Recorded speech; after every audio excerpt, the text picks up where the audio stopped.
Good morning. I want to thank all of you for joining in with me. I'm Pastor Wysong here in Victoria, Texas. I'll be coming to you, sharing with you an inspiring word upon this morning. And this morning, I just want to talk about having patience. And I'll be reading Romans 8:24 through 28. And before I start reading, I just want to encourage you to just trust God, and don't give up. Starting in Romans, starting in the 24th verse, it says, "For we are saved by hope, but hope that is seen is not hope. But what a man seeth, why doeth he yet hope for? But if we hope for that we see not, then we with patience wait for it. Likewise, the Spirit also help our infirmities. For we know not what we should pray for as we ought. But the Spirit itself maketh intercessions for us with groanings which cannot be uttered. And he that searches the heart knoweth what is the mind of the Spirit, because it maketh intercessions for the saints according to the will of God."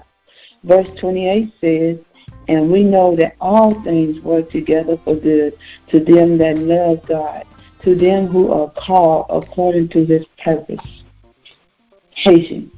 Patience is the capacity to accept or tolerate delay, trouble, or suffering without getting angry or upset. Patience is the ability to endure difficult circumstances, such as perseverance in the face of the delay, tolerance of intolerance. So I'm saying this morning that we have to have patience, and our patience is having faith in God, trusting in him, knowing that he's going to come through for us. And we have to wait on God we can't just step out on our own and go do what we want to do, without God. We have to wait on God for anything. And we know it seems like sometimes the weight is heavy, it's so long, it seems like we're never going to get what we're asking God for or what we're praying for. But we have to wait on God. Let me share a quick story with you real quick. A few years back, about 2014, I was going to buy me a new car. And I knew in my heart, my spirit telling me, don't get this car yet. It wasn't my time. But I stepped out on my time, not God's time. I stepped out on my time, and I went and got this car. And this car gave me so much trouble because it wasn't my time to have a new car. I just got caught up in the moment because the car was beautiful, it was black, and it was a car that I always dreamed of, an Altima, and I just wanted this car. But my spirit, God was telling me, don't trade my car in, because my had the SUV and it was almost paid for, but it just wasn't the time yet. And sometimes we can go ahead of God and put ourselves in trouble, and we can block our own blessings for going before God. We have to wait on God, and it's called having patience. And God deal with us, everyone, measure of faith, but as well as patience. He gives us all patience and to use. And we don't pray for more patience. We just pray God to help us, strengthen us to go along the way, because we know the weight of waiting on a blessing or waiting on something to come through. And when tomorrow comes, if we don't have what we asking God for, and the next day come and we still don't have it, the wait is so barren, and we don't want to wait. We want it like now, like a microwave. We put stuff in the microwave and it's done. We can't have a microwave. I call it a microwave blessing. We just can't just put it in the microwave and God just gives it that. No, we have to have patience. And our patience is having faith in God, waiting on God, and knowing that we trust in him, that, hey, God's going to come through for us. And we have to keep encouraging ourselves. Even when somebody else going through, we can encourage them. And while we're encouraging them, God can be working on us. Because in verse 28, It was saying in Romans, and we know that all things work together for the good for them that love God. All things gonna work for us, if we just wait on God. In Galatians 6:9 say, and let us not be weary in well doing, for in due season we shall reap if we faint not.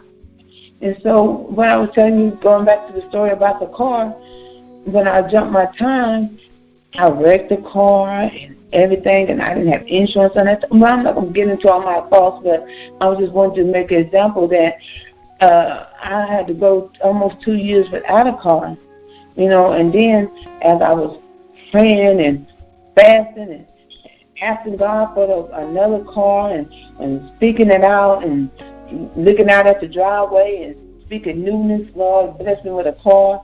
I spoke newness in the driveway and all, and just waiting on God. And it's like it was taking so long, and I was working in Victoria, and it was just so much, and the burden, and it seemed like I wasn't going to ever get a car because I jumped out before my time. We have to learn to wait on God.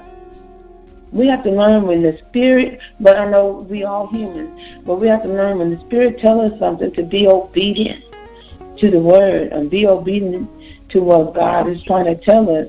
Because we can get caught up in our own feelings and we feel like, okay, it's right for us to go and do this. It's right for us to just feel like we get it faster if we just go and do it ourselves. But when God gives it to us, it's so perfect. We tell you, when He blessed me with that car, a new car, it's like the wait wasn't so like, God, did I really wait? It seemed like I had this car for years.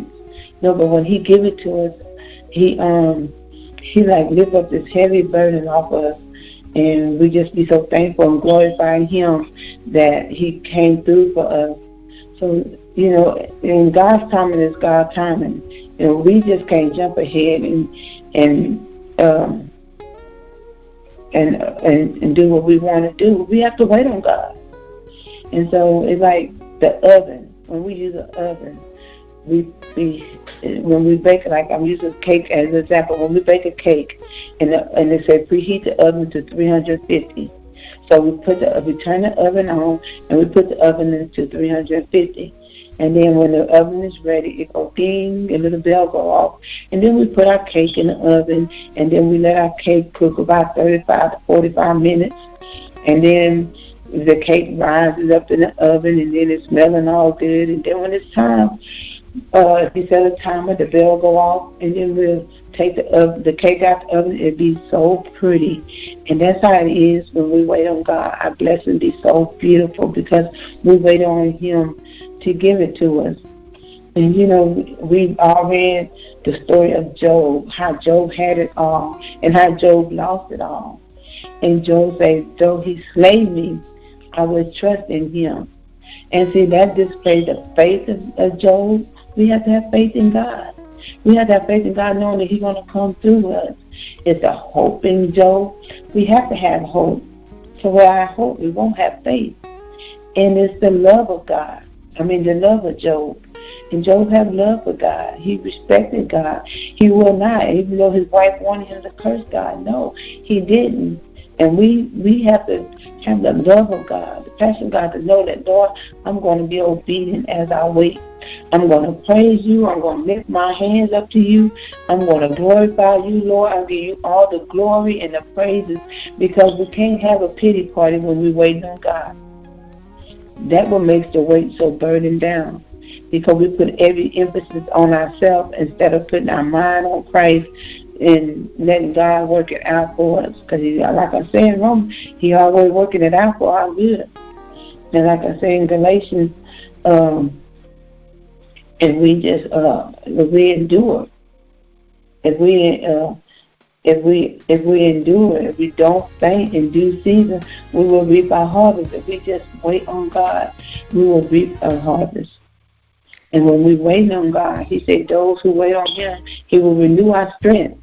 So I'm encouraging you this morning, and when you're going through something and you're patient, just put your faith in God, knowing that He's going to do it for you. Trust Him knowing He's going to do it for you. And love Him. Be obedient. Go into worship. Go into prayer and fast and just give it to Him, knowing that we already know, some of us know that when we ever go through, like I said about the car, whenever I went through, the burden was heavy because I had to go to church. I had to go to work. I had to go to the store. And when you have to ask somebody, but I thank God that I didn't have that problem asking somebody to take me somewhere, they did. But when we have to depend on other people for things, that weighs us down even more. That put more burden on us as we wait. So when we waiting, as we waiting on our blessings, and don't delay our blessings by going and mess it up, stay out of God's way. Let God work it out for you. Don't go ahead of God. Step in front of God. Stay behind. And when I say stay behind, pray, worship, give God the glory at the time. Help somebody else out. We always have something to offer somebody. Help somebody else out as you wait. And when you go like to a carnival or something and you're waiting in line, you start talking to other people as you wait. And before you know it, you be up and it's your turn. Be busy. Stay busy. Don't focus on what God's working out for you. You go ahead and do what you need to do. And then God will work it out, and He will bring it out. You'll be pleased. You'll be blessed. You get to enjoy. I always say, you give God the glory. You get to enjoy the blessing. Don't just look for a microwave blessing. Just want it quick like that, like that, like that. No. Think about the oven, how the oven has to preheat, and how you can just put the cake in after preheat, and then the cake turn out to be so beautiful. God will give you such a beautiful blessing when you just wait on Him, knowing that He will work it out for you. So, family and friends upon this morning, I just want you to know that I want you to stay encouraged, be encouraged. If you're waiting upon God to do anything for you upon the day, wait on Him. Don't go ahead. If you feel like you want to step out of order, drop to your knees and pray. And ask God to let you give you the strength. As I said, you wait on those who wait on Him, He will renew your strength. Just wait on Him and He will do it for you. I know the weight is heavy. I know it feels like you're burdened down, like you're not going to ever get it, and that it's not going to ever come, and you want to lose hope. No. There's higher hope, and that higher hope is in the Lord. So wait on God, and let God work it out for you. I'm Pastor Wysong here in Victoria, Texas. I'm coming at you this morning to say, be encouraged. Don't give up nor give in. Like I say, don't turn to the left nor to the right. Just keep straight. Trust God for whatever you do. And whatever you want, He will give it to you. Just don't give up. And stay strong. And be blessed.